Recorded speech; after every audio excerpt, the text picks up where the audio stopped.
Menarik adalah bahwa pernyataan daripada Ketua KPK Pak Firly yang kemarin mendukung parliament threshold 0%, juga mungkin ada niat baik untuk mengusut kasus-kasus mega korupsi, baik itu yang ada di Pandora Papers atau bisnis PCR. Juga yang terbaru adalah dugaan kuat kasus gratifikasi yang mungkin bisa jadi melibatkan Pak Presiden Jokowi melalui anaknya Kaisang yang membeli saham perusahaan sebesar 92 miliar. Tentunya menjadi pertanyaan publik di tanah air. Juga kebijakan positif dari Pak Gubernur Anies yang melakukan revisi terkait kenaikan upah tahun 2022, menaikkan upah DKI sebesar 5,1%. Dan ini juga mendapat sambutan positif dari serikat pekerja, serikat buruh di seluruh Indonesia. Jadi diharapkan gubernur-gubernur lain dapat mengikuti jejak Anies dalam rangka mensejahterakan rakyat dan menghargai kaum buruh, sehingga mampu memberikan kenaikan upah yang layak bagi seluruh kaum buruh di Indonesia. Dan tentunya juga kenaikan upah ini bukan hanya untuk sekedar ada nilai lebih dari upah kaum buruh, tapi sebenarnya hanya penyesuaian upah saja, penyesuaian hidup aja, karena inflasi, harga-harga naik hari ini. Juga harga minyak naik, harga telur naik, cabai rawit naik, semuanya naik, ya kan? Itu tentunya menjadi bahan evaluasi bagi rejim kali ini yang sudah 7 tahun berkuasa. Kapan Anda bisa mensejahterakan rakyat Indonesia di tengah kegaduhan negeri ini? Belum lagi kebijakan-kebijakan vaksin yang rencananya diwajibkan bagi anak-anak usia 6 sampai 11 tahun. Nah, di sini saya kali ini saya ditemani oleh Bang Muslim Arbi, aktivis senior kita dan apalagi pengamat politik. Gimana kabar Bang? Saya halo dulu Bang. Baik, alhamdulillah. Assalamualaikum warahmatullahi wabarakatuh. Selamat siang. Ya, semoga kita semua diberkahi Allah Subhanahu dalam kehidupan kita sehari, semua bangsa Indonesia di dalam maupun luar negeri. Amin. Ya. Kemudian saya didampingi oleh pengurus DPW PPM Jawa Barat, sekaligus juga korlap kita setiap aksi-aksi di nasional, tidak asing lagi Bung Deka Arif Kusnadi. Gimana kabar? Alhamdulillahirobbilalamin. Baik. Assalamualaikum. Bagaimana kabar upah Jawa Barat? Masih biasa-biasa aja? Belum ada perubahan? Belum ada perubahan. Kita masih tetap terus berjuang. Aduh, Pak Ridwan Kamil ini gimana nih? Ini di samping kiri saya ini ada Ketua PPA PPMI PT Onambah, Bung Cecep Mulyadi. Gimana kabar? Assalamualaikum, kabar baik. Ya begini, Bang Muslim, saya ke Bang Muslim dulu nih. Terkait nih masalah gonjang-ganjing beberapa banyak peristiwa-peristiwa yang terkait masalah rencana aksi juga dari Aliansi Rakyat Menggugat. Yang pertama itu kan nanti aksi ke Kedutaan Besar Cina, ya, terkait masalah kebijakan pemerintah Cina yang mencoba mengobok-obok kedaulatan NKRI. Nah, tentunya kita kan harus bersikap sebagai rakyat Indonesia, karena kita tidak berharap lagi dengan rejim sebenarnya ini. Nah, kemudian yang kedua terkait masalah kasus-kasus mega korupsi, baik itu apalagi ini Pandora Papers, bisnis PCR, juga yang terupdate adalah dugaan gratifikasi Kaisang. Nah, menurut Bang Muslim seperti apa Bang? Ya, baik. Bismillahirrahmanirrahim. Assalamualaikum warahmatullahi wabarakatuh. Pertama, saya ingin peringatkan kedutaan Cina dan pemerintah RRC. Kami ini bangsa berdaulat. Kami merebut negeri ini ya, dari penjajahan itu dengan darah, air mata, dan pengorbanan. Ya. Dan kami tegak sebagai sebuah bangsa yang merdeka berdaulat. Ya. Jadi Anda boleh saja berdagang ke sini, bersahabat, kerjasama, tetapi sekali lagi jangan mengobok-ngobok, mengintervensi atau mencampuri urusan dalam negeri kami, ya kan? Anda ingat itu, ya kan? Kasus Kublai Khan dulu, kan gitu ya? Dipotong itu kupingnya, Mengsi, ya kan? Nah, jadi jangan sampai kemudian rakyat Indonesia marah. Gampang ini semuanya. Investasi Cina akan hancur-hancuran. Saya kasih tahu aja, ya kan? Jadi jangan bermain api dalam persoalan. Karena apa? Saya melihat selain dari persoalan Natuna, ya kan, kemarin itu kan kami kan yang mengambil hasil kami, ya kan, gas dan minyak. Nah, kenapa Anda kirim situ kapal perang dan lain sebagainya ke melarang-larang? Ini kan ngajak perang namanya, gitu loh. Kami nggak takut. Ya, jangan merasa sok besar lah. Jangan merasa sok besar, jangan. Negara ini di mana-mana ada dimusuhi itu, di Australia, kemarin di Kepulauan Solomon kemarin kan gitu, dan di berbagai negara, termasuk yang di Hong Kong sendiri kan gitu kan, kemudian Taiwan sendiri, nah kemudian Taiwan, Hong Kong itu sama-sama China, ya. Tapi Anda kan tidak bersahabat dengan mereka, Anda perang. Anda akan menjadi common enemy sekali lagi, ya kan? Itu satu, ya kan? Yang kedua, jangan dukung itu Papua OPM Benuenda di sana di London itu kan, di Glasgow itu. Jangan, saya bilang gitu kan. Mereka tuh karena kami tidak pernah ikut mengobok-obok negara ke persoalan internal dalam negeri di Cina kan gitu dia kan. Gerakan separatis Cina kami nggak ikut campur.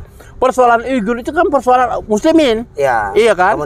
Kemanusiaan. Kalau Anda kemudian Anda kan sudah divonis, Xi Jinping kan sudah divonis oleh pengadilan, pengadilan di London, ya kan, sebagai turut terlibat itu kan dalam genosid. Pelanggaran HAM berat, genosid terhadap nasib umat yang ada di Uyghur, ya kan, itu terbukti, berarti kan pengadilan nggak mungkin bohong gitu loh, ya kan. Kemudian sekali jangan juga mendukung Vanuatu. Kepulauan Vanuatu yang teriak-teriak di PBB supaya minta dukungan kepada Papua agar supaya merdeka, itu nggak bisa, saya bilang gitu kan. Kami tahu semua itu gerak kelangka. Nah, pas kemana Anda pergi itu kami tahu semuanya, ya kan. Jadi sekali lagi ya, jangan bermain api, ya kan. Karena tanggal 22 ini kami akan datang ke kedutaan, ya kan, bersama teman-teman dari gerakan LC akan datang ke kedutaan untuk memberi peringatan. Jangan sampai 270 juta rakyat Indonesia marah. Nah, itu yang pertama, ya kan. Nah, kalau enggak ya bisa juga dubes Anda kami tekan D+ supaya diusir, ya kan. Itu yang pertama. Yang kedua, saya ingatkan kepada saudara Ruhut Sitompul, ya kan. Anda harus belajar yang benar, ya kan, bahwa presiden itu bukan simbol negara. Kalau simbol negara itu kemudian kayak Pak Karno, presiden jatuh, Pak Harto jatuh, apa negara rusak, ya kan gitu kan. Jadi Anda salah itu. Simbol negara itu bendera merah putih. Simbol negara bendera putih, lagu kebangsaan, Bhinneka Tunggal Ika, dan itu masalah. Jadi Anda jangan kemudian saya lihat di video itu ngamuk-ngamuk, ini apa semuanya, nggak ada urusan itu, ya kan. Anda orang hukum, Anda orang hukum, harus belajar hukum, ya kan. Anda jangan sok jagoan, jangan seperti itulah, ya kan. Anda mau melawan rakyat, ini sebentar lagi Jokowi ini akan habis, ya kan. Anda juga akan dicari sama rakyat, saya bilang gitu kan. Anda kan tutu loncat. Dan sekali lagi, Anda masih punya hutang. Kuping Anda itu, masih Anda waktu itu kan, kalau bilang kalau Ahok kalah potong kuping. Ahok kalah tuh, 2017, pemilihan gubernur DKI. Kok kuping Anda nggak dipotong? Nggak gentle. Nah, waktu itu Hotman Sitompul mau siap menjadi panitia ketua adat, ya kan, untuk memotong kupingnya Ruhut Sitompul.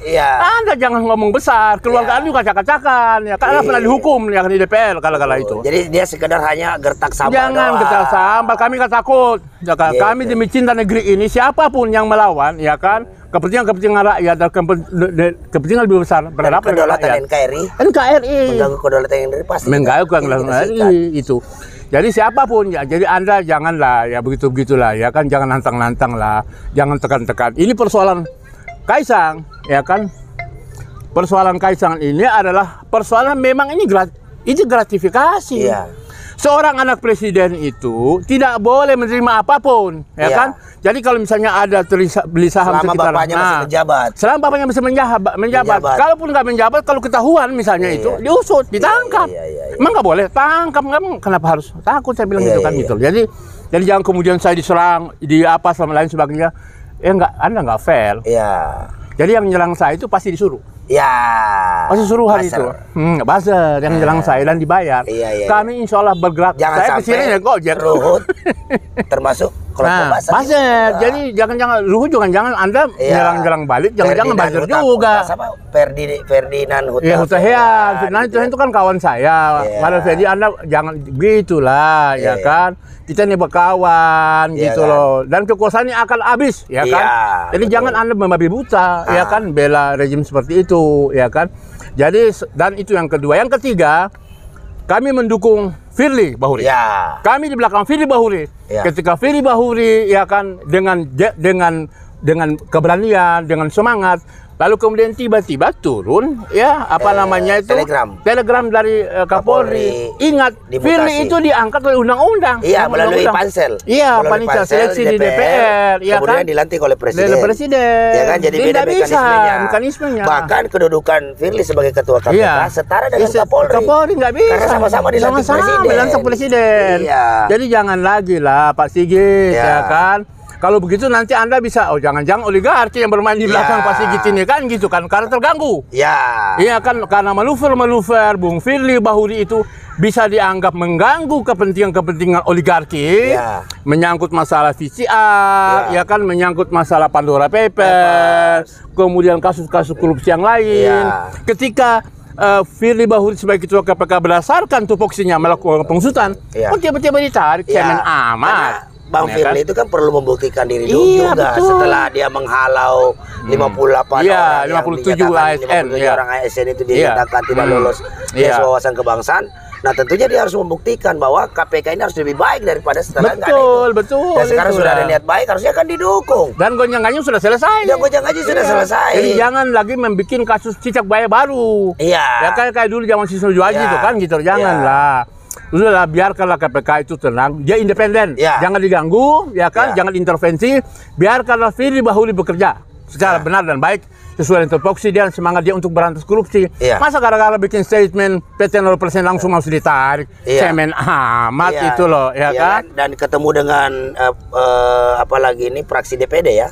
DPD RI, menjelaskan itu karena dia juga menjelaskan bahwa parliament threshold 20% ini mengakibatkan korupsi. Biang korupsi, biaya pemilihan bupati, gubernur, presiden terlalu tinggi. Sehingga mau nggak mau itu sangat berpotensi dikuasai oleh para kaum pemodal. Betul. Sehingga semuanya nanti kepala-kepala daerah, baik wali kota, bupati, gubernur juga mungkin presiden RI bertindak udah bukan atas dasar lagi kepentingan rakyat, tetapi kepentingan kaum pemodal oligarki. Nah, jadi itulah. Jadi saya sepakat bahwa PT 20% itu adalah biang kerok. Sama dengan sumber penyakit itu korupsi. Nah, dan terbukti. Wali kota, ya kan, bupati, ya kan, gubernur ditangkap itu gara-gara itu kan biaya politik tinggi karena dia sudah keluar duluan. Mau tidak mau kan dia bagaimana korupsi menutupin uang yang dikeluarkan itu kan. Gitu. Dan pendapat Firly Bahuri itu benar, saya bilang gitu kan. Nah, jadi kalau sekarang tiba-tiba Firly ditarik, ada apa nih Kapolri? Ini kan itu masalahnya. Anda mau dikendalikan.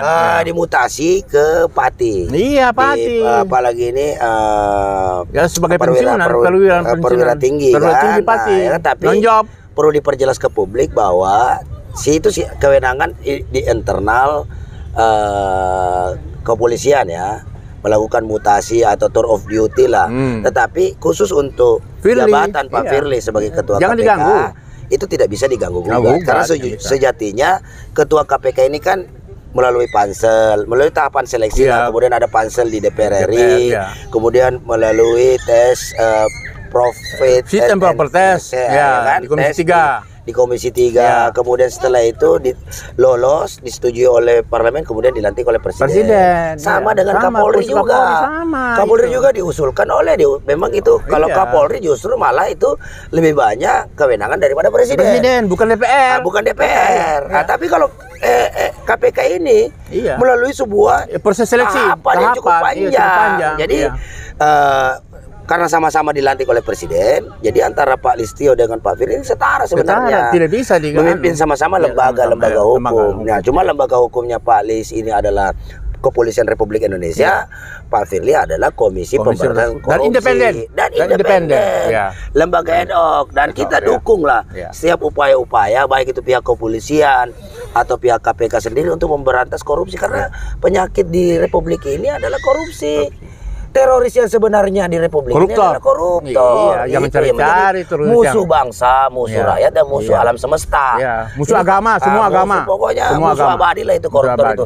Tidak ada bagus-bagusnya lah kalau ada itu mencuri itu tidak benar. Nah, untuk itu juga saya berharap bahwa keputusan telegram tarik kembali. Kalau bisa ditarik kembali itu ya sebuah apalagi ini persoalan internal yang tidak usah dihubung-hubungkan dengan eksistensi Pak Firly yang ada di KPK. Ya kan? Dan kita harapkan juga kepolisian tetaplah berpihak kepada rakyat, menjadi lembaga mandiri, tidak terganggu, tidak diatur oleh kepentingan-kepentingan atau ditekan oleh kekuatan manapun. Nah, ya kan justru kita khawatirnya ini ketika Pak Kapolri ditekan oleh kekuatan-kekuatan lain, tertentu, baik itu dari istana atau kelompok-kelompok oligarki jahat yang bermitra dengan istana. Dan terganggu kepentingan mereka atau menumpur Firly belakangan ini kan itu masalahnya kan. Itu yang kita hindari sehingga hari ini kita akan Aliansi Rakyat melakukan aksi KPK, salah satunya memberikan dukungan moral kepada Pak Firly Bahuri untuk benar-benar menuntaskan kasus-kasus mega korupsi yang sudah merugikan kepentingan rakyat Indonesia. Juga kasus-kasus siapapun yang terlibat, mulai dari presiden, gubernur, menteri, siapa yang terlibat, di Pandora Papers kah, di gratifikasi kah, atau dalam bisnis PCR, ini penting sekali ini.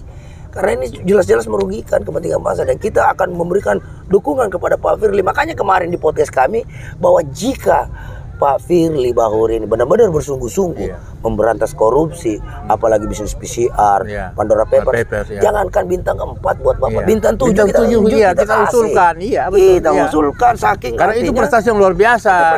Dan satu hal lagi, Pak Sigit kan setelah jadi Kapolri kan sudah membenahi jajaran kepolisian, kan? Mau menerima kritikan-kritikan, kan, mau akan memberi sanksi kepada polisi-polisi yang nakal, misalnya, kan? Itu sudah bagus kan, membenahi.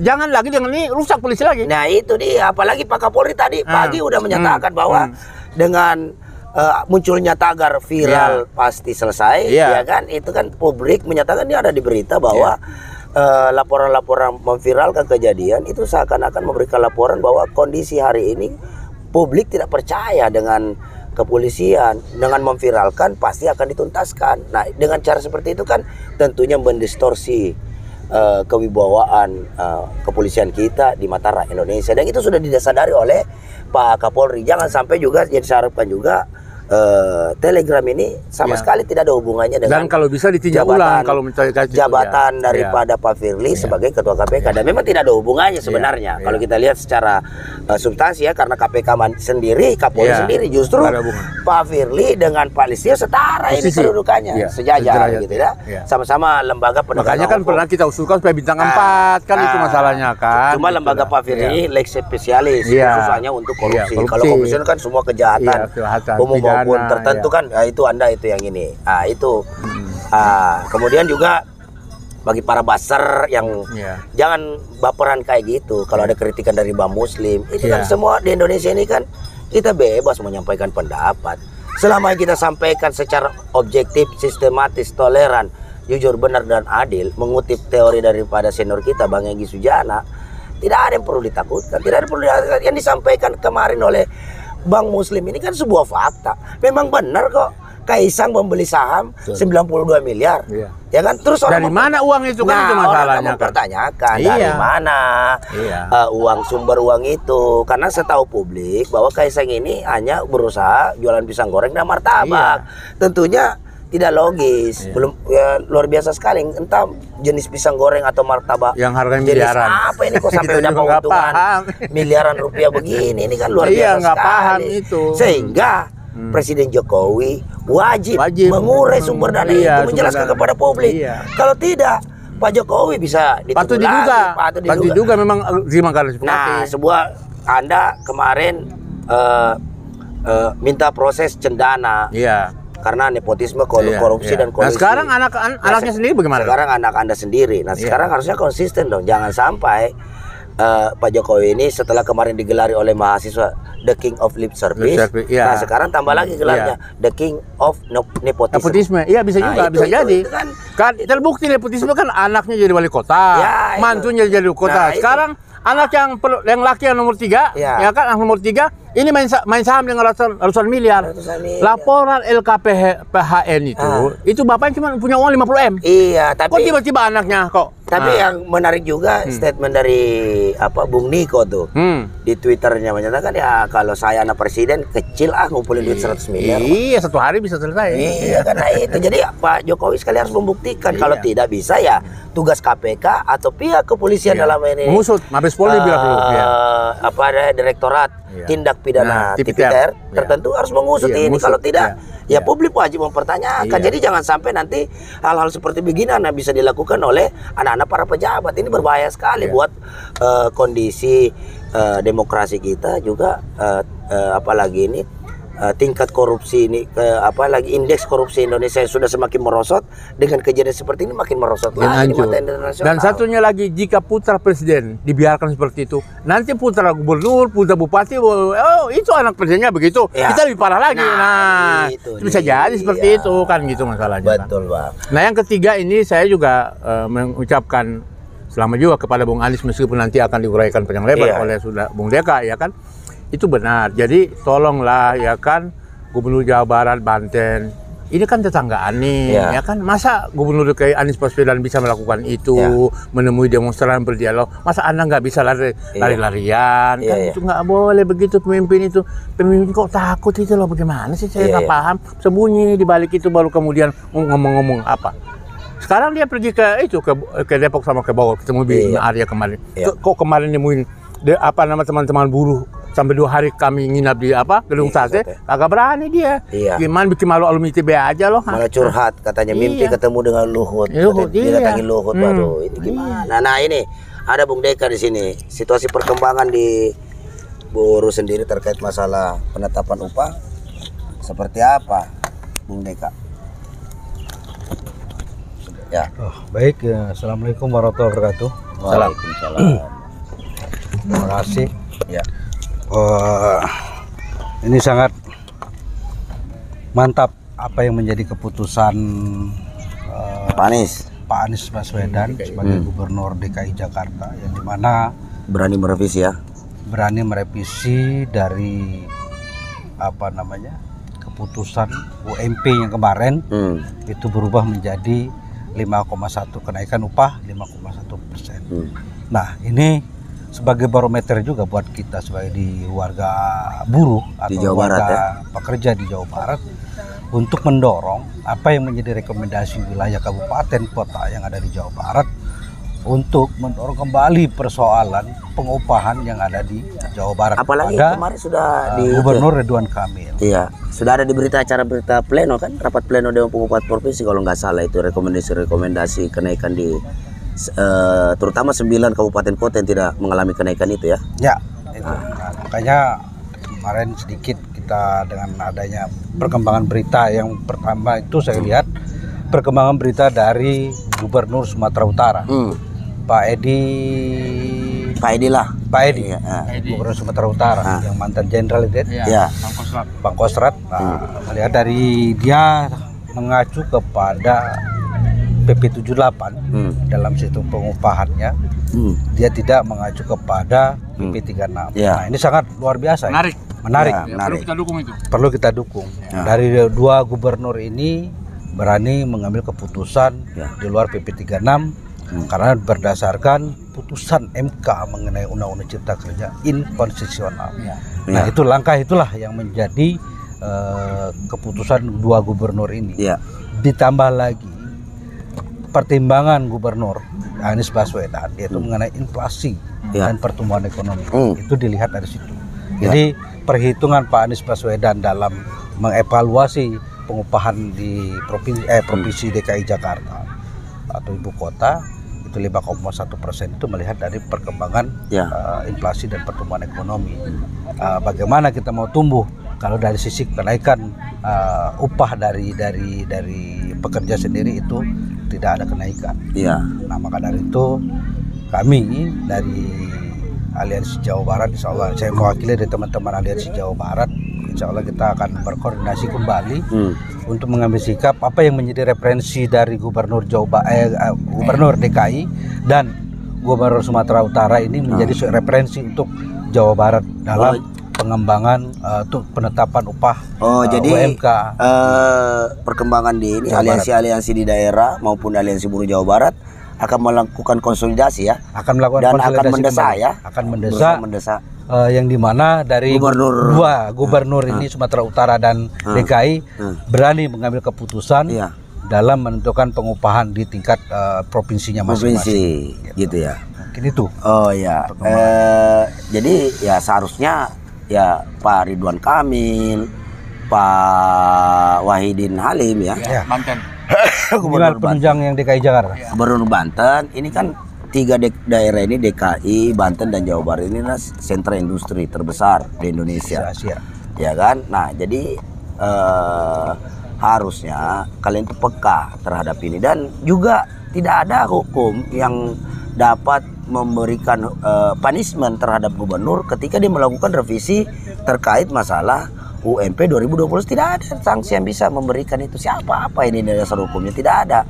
Karena jelas sekali bahwa walaupun misalnya di situ ada kontroversi keputusan MK, tetapi mari kita perdebatkan juga bahwa di situ udah jelas di amar putusan majelis hakim bahwa dalam hal kebijakan yang berdampak strategis dan berdampak luas, memiliki dampak luas, itu tidak boleh pemerintah pusat menggunakan undang-undang cipta kerja ini sebagai landasannya, berikut dengan peraturan-peraturan turunannya. Sehingga ya itu harus diabaikan semua. Maka kembalilah. Jadi kalau bukan pakai PP 78, ya bisa juga pakai formasi Undang-Undang 13 dalam hal ini upah layak gitu loh. Komponen upah layak, ya kan, berapa nilai-nilai upah layak. Karena jujur aja ini sebenarnya kenaikan upah ini bukan untuk kelebihan untuk daripada buruh itu sendiri, tapi kami ini hanya mengalami penyesuaian upah saja terkait masalah inflasi yang seharusnya mampu ditekan oleh pemerintah, tapi kan tidak bisa. Buktinya harga telur naik, harga cabai naik, harga minyak goreng naik, harga tepung terigu naik, sembako juga semua naik. Nah terus buruh tidak dinaikin upahnya, ya tentu Mati mereka. ini Anda sama dengan UMP itu upah mati pelan-pelan namanya.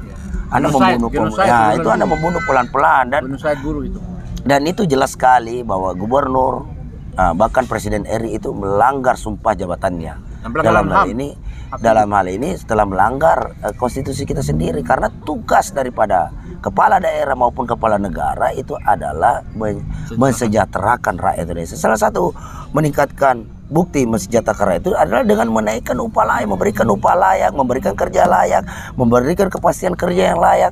Kepastian kerja itu ya untuk rakyat Indonesia, bukan tenaga kerja asing dari Cina.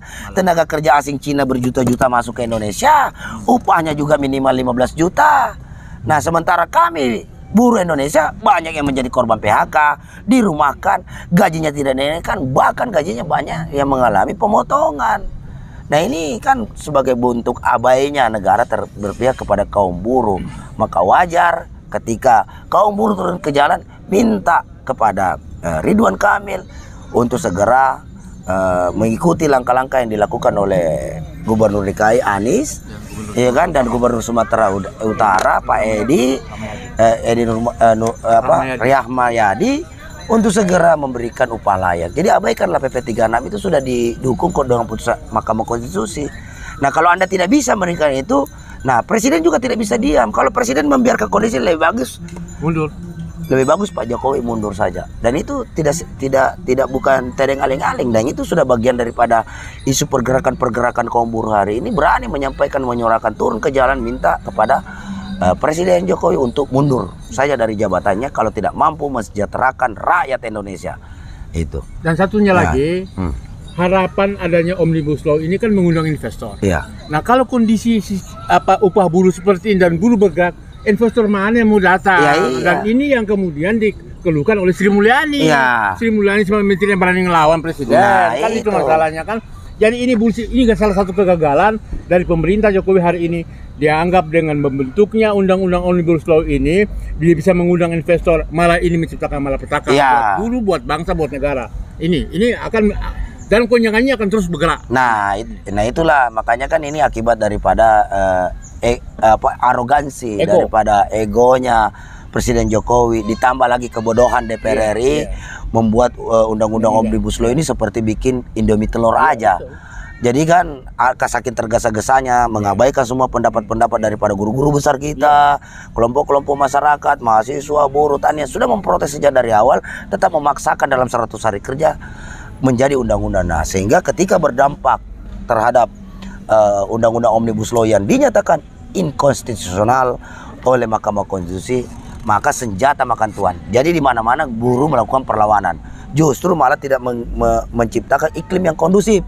Dan aparat juga tidak bisa dipaksakan untuk menjadi tameng agar undang-undang yang sudah dinyatakan inkonstitusional oleh Mahkamah Konstitusi ini tetap bisa dijalankan. Nggak bisa. Jangan saya pikir aparat TNI maupun Polri, udah tolong Anda membatasi diri. Anda juga harus rasional dalam berpikir bahwa buruh bergerak ini karena terkait masalah kesejahteraan mereka gitu loh. Yang sudah diamputasi oleh undang-undang ini. Karena urusan pengupahan adalah urusan perut. Itu. Dan satunya lagi, ini kan kemarin para rektor, rektor UI, rektor ITB, rektor berbagai rektor, itu katanya menjadi satgas. Iya. Omnibus Law. Nah sekarang Omnibus Law dinyatakan ini cacat, ya kan? Iya. Ya. Bentar lagi ya. Jadi inkonstitusional. Kenapa? Iya, jadi dengan para rektor ini kan bikin malu ini kan, mencoreng para akademisi ya kan, para rektor yang menjadi satgas itu. Sedangkan satgas sendiri terhadap satgas untuk Omnibus Law ini kan ternyata akibatnya itu sekarang ini MK sudah memutuskan inkonstitusional. Terus di mana temukan para rektor? Berarti otomatis satgas ini bubar demi hukum. Bubar demi hukum, tidak bisa menjalankan tugas fungsinya. Para rektor ini mundur aja. Karena undang-undang ini sudah dijatakan cacat formil oleh Mahkamah Konstitusi. Ketika sudah cacat formil, maka seluruh materi-materi yang terkandung di dalamnya itu batal demi hukum. Jadi logikanya begitu. Jadi tidak boleh Pak Jokowi menafsirkan lain gitu loh. Dan presiden itu bukan penafsir, eksekutor. Itu. Saya kira itu. Ya. Oke, saya kira mungkin itu saja. Jadi kita berharap seluruh kawan-kawan buruh se-Jawa Barat, Banten, DKI tetap semangat. Dan mahasiswa yang punya keluarganya buruh. Dan mahasiswa yang punya keluarga buruh dan calon buruh. Itu nanti jangan lupa Anda harus bersama-sama bergerak. Ya kan? Demi kesejahteraan rakyat Indonesia, demi ada terciptanya upah layak bagi seluruh kaum buruh di Indonesia. Kita berjuang bukan buat diri kita, tapi seluruh kepentingan bangsa dan negara, karena buruh salah satu pilar pertumbuhan perekonomian Indonesia. Jadi harus mereka dihargai, ya kan, harus marwah dan wibawanya tetap dihormati, dihargai oleh siapapun, karena kaum buruh adalah penggerak, salah satu penggerak perekonomian bangsa Indonesia. Untuk itu, dengan gerakan-gerakan ini, mari kita berkonsolidasi lagi, luruskan saf, rapatkan barisan, kita tuntut pemerintah untuk segera menciptakan upah layak, mengabaikan PP 36 dalam rangka menaikkan upah minimum provinsi, kabupaten, kota dengan menggunakan apakah PP 78 2015 ataukah menggunakan Undang-Undang 13. Yang penting kita tidak menggunakan Undang-Undang inkonstitusional Cipta Kerja nomor 11 tahun 2020 yang sudah diketok palu dinyatakan cacat formil oleh Mahkamah Konstitusi. Jika tidak, saudara presiden mendingan mundur saja. Kalau tidak, ya sudah, Jokowi mundur. Gitu aja ya. Oke, sampai bertemu lagi para seluruh pemirsa di tanah air dan luar negeri. Sampai jumpa. Assalamualaikum warahmatullahi wabarakatuh. Kedaulatan di tangan rakyat. Hidup Royo, ingat kedaulatan di tangan rakyat. Ada di tangan rakyat. Oke.